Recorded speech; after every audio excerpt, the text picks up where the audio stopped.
Мына кілең зарлаған, жылаған елдің арызын тыңдаймыз. Видеосын түсіреміз, келеді, кеңес береміз, ананы қайтем, мынаны қайтем, жылаған әйел. Соның 100 әйел зарлап бізге мұңын шақса, телефонда соның бір 10-ы бере ме, бермей ме арызды. Бірақ сол 100 әйелдің телефонын тыңдайсың. Оның ішінде бір сөз ұғатыны болады. Албат сұңқылдап жылай беретіні болады. Не ұрысуға келмейді, өзі зарлап жылап отырған адамға. Сол осының бәрі жаңа негатив ақпараттар, осының бәрі адамның жүрегіне салмақ салады екен. Жүйкеге салмақ салады екен. Байқаймын соңғы кезде ызақор болып бара жатырмын.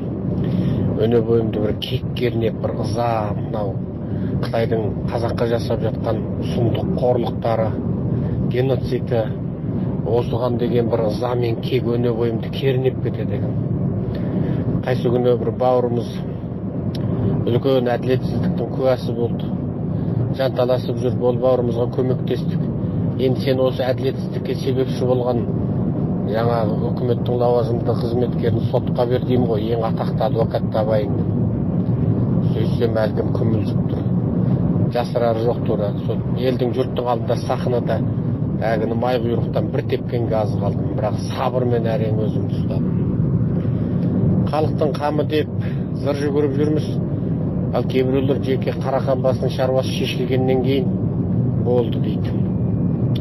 Жасырары жоқ, өткенде Қазақстан қонақ үйінде өткен дөңгелек үстелде бір азаматтарды шақырдым, келіңдер, сөйлесіңдер дедім. Сон түнде звондап айтып қойғанбыз, таңертең қонақ үйге келсем жоқ. Звондасам ұйықтап жатыр. Мынау жиналыс қой, айттым ғой десем, анау мынау дейді. Ал жатып кеп ұрыс. Ызаландым, аузымнан неше түрлі сөзде кетті. Сонда сен өзіңнің шаруаң шешілгенде сен елді ойламайсың ба? Әрбірден кейін түрмеден шығуыңа кім себепші? Кім саған ақыл айтты? Кім саған арыз жаздырды деп бақырып сөйсек, енді ұялып, намысы оянып, әгі жерде келіпті, Алла разы болсын. Бірақ артынан өзім қылығыма өзім ұялып қалдым. Соншама ызаландым. Менің мақсатым халық білсін, әлем білсін, Қазақстан білсін, мынау Қытайдың қазаққа жасап жатқан сұмдық қорлығын, зорлығын, қиянатын әлем білсін деп тұрмыз ғой. Сосын қайсы күні енді өзімді адам өзі байқайды ғой. Байқап отырсам, осы кілең зарлаған, жылаған видеолар, кілең сондай шақырады, кездесеміз, бетпе-бет кездесейік дейді. Біреуге шаршап отырып, жарайды кездесейік деп кездессең, әгінің бір кір арзымас дүниеде. Соны енді телефондағы айта салсаң, былай деп айта салар едім ғой десем, бұл құпия ғой дейді да. Соның бәрін ойлап енді жүрек ауыр келеді екен. Қайсы күні отырып бір әзіл кино көрейінші деп. Американың ағылшынша киноларын көп көріп тұратынмын, ағылшынша ұмытып қалмайын деп. Сол кәдімгі кино көрсем, әге зауқым жоқ, күле алмаймын. Кәдімгідей комедия ғой, мелокомедиялық фильм, күле алмаймын әлгіге. Сөйсем, сол күлуді де ұмытып қаппыз ғой. Міне ата жұрт еріктілерінің қатарында бір жылдан артып, 1,5 жылға бара жатыр ма, міне Қытайдағы қазақтардың мәселесін қозғап жүрміз. Қанша адамның өліміне куә болдық, мысалы. Акимат Жанақ имам, мысалы, қайтыс болды. Акимат Жанақ имам, мысалы, қайтыс болды. Қаншама имамдар, мысалы, түрмеде өлі тірісі белгісіз жатыр. Кенжебай Әлихан имам, Өкен Махмұд имам, Серік Қалибек имам, мысалы, бәрі сотталып кетті, өлі тірісі белгісіз. Анау Ерекеш Серік имам, оны да, мысалы, 5 жылға сотталып кетіп еді, кеше бір жігіттер звондайды, қайтыс болды деп естідік дейді. Бірақ оған өздері де күмәнді. Сонда осының бәрі жүрекке ауыр тиеді. Жылаған әйелдер, қыстай мысалы, қанша мәрте Алматының шығысына бір шығамыз, батысына бір шығамыз. Анау Қырғыздың бер жақ шекарасынан тартып, мына жақ Жаркентке дейін жаңа отынсыз, ұнсыз, нансыз отырған тірі жетім, тірі жесірлерге барамыз. Көмір әпереміз, күріш әпереміз. мен багажымда ана біреудің бір кішкентай күріші апарып берем деген ол әлі жүр. Соған жеткіземіз деп міне жарты жыл болды машинемнің артында жатыр.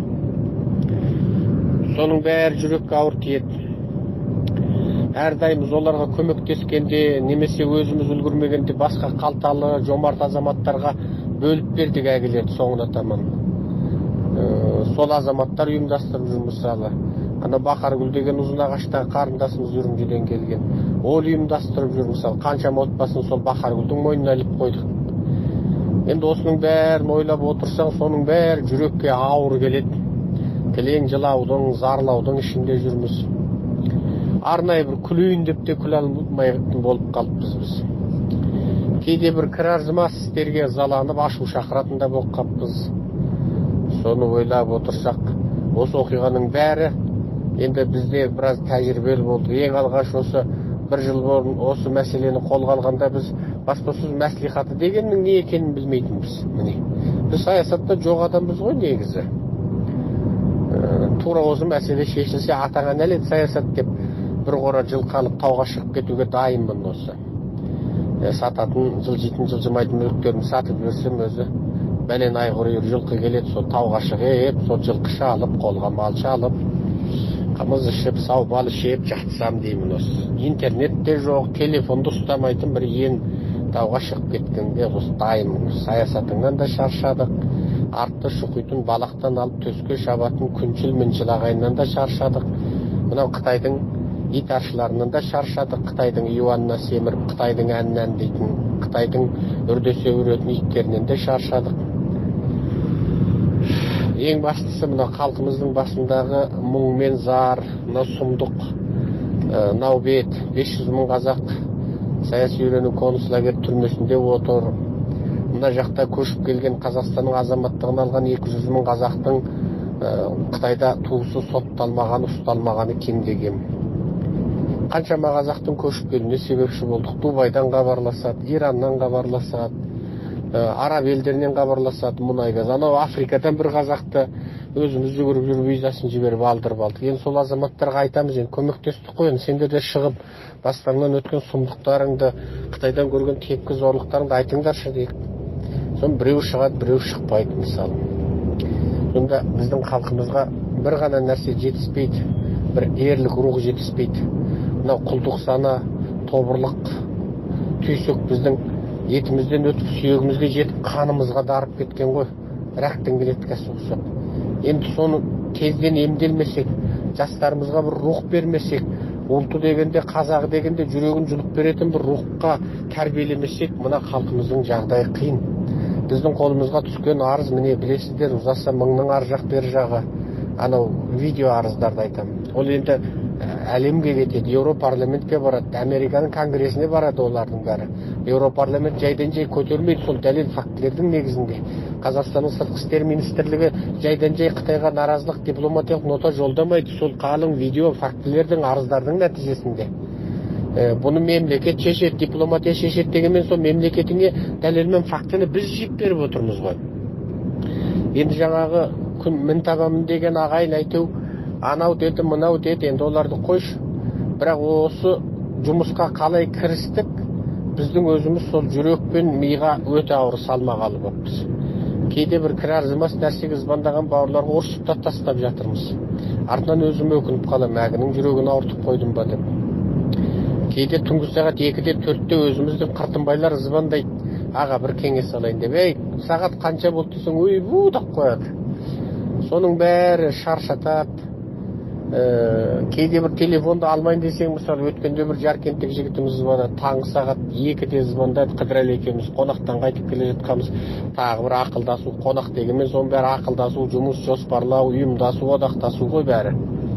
Алмай қалмайын деп тұрып алсам, өте маңызды ақпарат. Сол шаршапта жүрміз. Енді не істейміз? Мынау әйелі қазір міне біздің шекаралық қызметкерлер тұтқындап отырған Уәли Исләмұлы, оның әйелі мынау Сайрагүл Сауытбайқызы. Бүгін міне баспасөз болды, қаншама сайттар жазды. Негізі кеше ғой ол әлем ақпаратын шулатып жіберген. Кеше Абай газет жазды, ары қарай ютубке, жаңағы фейсбукке видеолар жарияланды. қысқасы бүкіл дүниеге кеше шулап болды. Бүгін сол күні бойы сол Абзал Құспан енді атақты заңгер ғой. Білесіздер, шекарадан, Зайсан шекарасынан 50 мың ба 60 мың долларын тартқызып алған әйелдің мәселесін сол Абзал Құспан шешкен. Әйелдің сол 50-60 мың долларын өзіне қайтарып берді. Ер Астанамен соттасып, Ер Астананы қазақша сөйлемеген үшін анау Доғыз екеуі соттасқанда Абзал Құспан заңгер болған, Ер Астанадан кешірім сұрапты. Анау Әсел Назарбаева дейтін қызды анау Ресейден келген орыс келіншек өзі спортшы ұрып қазақша сөйлеген үшін соққыға жыққанда сол орысты 2 жылға соттатқан сол Абзал Құспан болатын. Абзал Құспан кеше маған WhatsApp'та айтыпты, егер маған сенім хат берсе сол келіншектің күйеуі, мен арыз түсірем, сол арыздың нәтижесінде әйелді шекарадан жібермей ұстап тұруға 6 ай ұстап тұруға негіз бар дейді. 6 айда оның біраз нәрсесін бітіруге болады дейді. Сонымен бүгін мына баспасөзде журналистер 2 сағат күтіп отырыпты. Біз сол жаңағы Уәли Исләмұлынан сенім хат аламыз деп соған далбақтап шауып жүгірдік. Осы істің басы-қасында болып жүрген азаматтарға рахмет, Алла разы болсын. Уәли Исләмұлының немерелес інісі кешегі видео сұхбатты жариялап бүкіл жер бетін шулатқан немеренісіне де рахмет. Сол бірінші сол біздің ата жұртқа кел біз деп тауып маған звондап, одан дереу мен ойбай келе қал саяхатқа деп, одан оны Абай Кезеттің журналистіне звондадым, жазыңдаршы, ол жазатын тема ғой деп. Нұргелді Әбдіғани деген атақты журналистер бар, мен өзім айтам, ол Нұргелді Әбдіғани Қазақстандағы осы Қытайдағы қазақ мәселесін көтеретін нөмірі 1 журналист сол. Мына Қытайдың қазағы бір адамға қарыздар болса, мына көші-қон саласында бір аутқа қарыздар, бірі мына Нұргелді Әбдіғани деген мына Қазақстанның өз төл тума қазағы соған қарыздар. Осы Қытайдың қазағының мәселесін көтеріп жүр солар. Аут енді мына көші-қон заңын анау бәленбай жылдан бері соны өгізде өрге сүйреген бірден бір тұлға енді аут. Әрине енді ауттан бұрын Құлгерім ағаларымыз, басқа ағаларымыз бәрі сүйреді ғой енді. Біз енді мына заң саласы бойынша аутты басып айтуға айтамыз енді.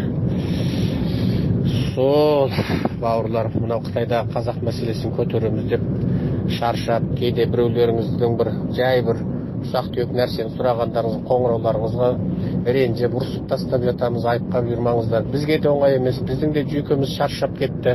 Жүрекке сондай ауыр, зарлаған, жылаған ел туысынан тірідей айырылып, тіпті өткенде бір әйел айтады, бүйткенше өліп қалсашы, өлсе ұзаса 1-2 ай жылайым да қояр едім ғой. Қазір міне өлі тірісін біле алмай отырмын, 1 жыл болды дейді.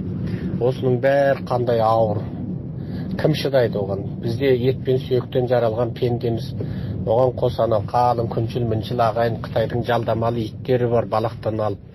Жаңа өсегін бұрқыратып жатқан әлеуметтік желіде жаптым жала жақтым күйе дейтін қалың бәлеқор бар.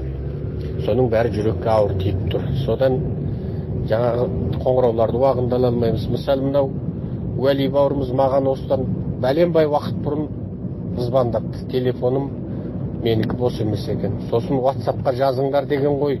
Дыбыспен емес жазумен жаз десе, бұл бауырымыз өкініштісі 2 рет хабар жазды. Өте құпия шаруам бар, кездесеміз деп. Мен тіпті оны оқымаппын әуелі. Сонда енді осындай маңызды шаруа, бір адамның тағдыры өте құпия еді демей-ақ маған звондап осындай десе, біз әлде қайда мына батыс елдерінен саяси баспана сұрап үлгерер ме едік, қайтер едік. Ол да бір момын жуас жігіт екен.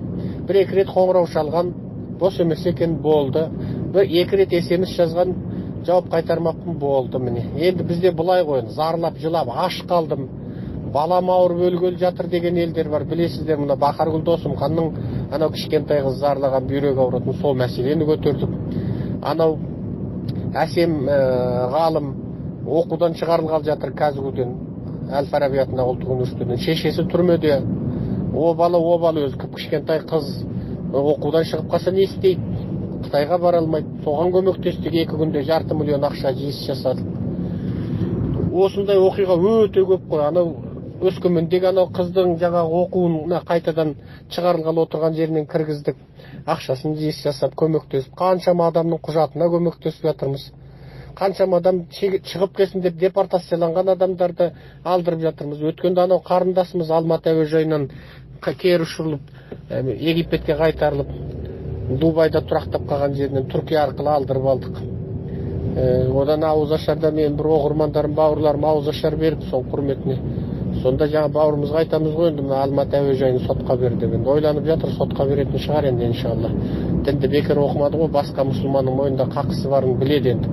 Мына басқа қор болып, заңды біле тұра, заңды өздері белшесінен бұзып жатқан заң атқарушыларды сотқа беру арқылы ғана оның мынау шеттен келген қазақтар деген бір өшпенділігіменен қиянатын тоқтата аламыз. Біреуін жазалап, мыңына сабақ береміз. Сондықтан өткенде Алматы әуежайынан кері қайтарылған қарындасымыз және оның күйеуі, олар мына Алматы әуежайын сотқа берсін деп отырмыз. Айсаға әңгіме көп, міне түнгі сағат 1 болды. Жаңа ғана сол Уәли Исламұлымен тікелей эфирде тағы бір сұхбат жасап, бүкіл жаңағы шетелдік журналистерге сұхбат беріп, содан олардың бала шағасына ауыз аштырып, содан міне жаңа саяхатқа апарып тастап, баласымен, 2 баласымен енді үйге қайтып келе жатырмыз. Құптан дәл оқымадық, тарауымыз ол бар, ауыз ашарымыз ол бар, ораза кез ауыз бекітіп жүрміз. Ауызды бекітіп жүрміз дегенмен күйіп кеткенде біреу дұрсып тастаймыз, біреуді боқтап тастаймыз. Жүйкеде жұқарыңқырап қалды. Бір уақыт бізді де аяңыздар дегендей. Бір көңілді, бір шіркін, бір күліп, мәз болып, қуанып шіркін, барлық уайым қайғыны ұмытып, сондай бір күн бар ма екен деп аңсап кетеміз. Аллах тағала мынау қасиетті Рамазан айында күллі қазаққа бір қуаныш сыйласа екен. Қазақтың басындағы мұңмен қайғы, қасіретпен зар осы Рамазан айымен аяқтаса екен. Алла, мынау мүмин мұсылман бауырларымызға, қарагөз қазақтарымызға Қытайдың тепкісінде, қорлығы мен зорлығында жаны, тәні, рухы азапталып жатқан күллі мүмин мұсылман бауырларымызға бір өзің пана бола көр. Дұға жасайық бауырлар. Бізге дұғашы, тілекші болыңыздар. Менің аты жөнім Серікжан Біләшұлы. Барлық ата жұрт еріктілеріндегі үлкен кіші бәрлеріңе алғыс. Бізді қолдаған барша тілекшілерімізге алғыс. Жұмыс шаруадарыңыз болса, телефонмен, WhatsApp-пен хабарласыңыздар, жазып хабарласыңыздар. 8747 063 9031. Қыдырәлі Оразұлының телефоны 8707 266 88 99. Менің телефоным 8747 063 9031. Сау болыңыздар.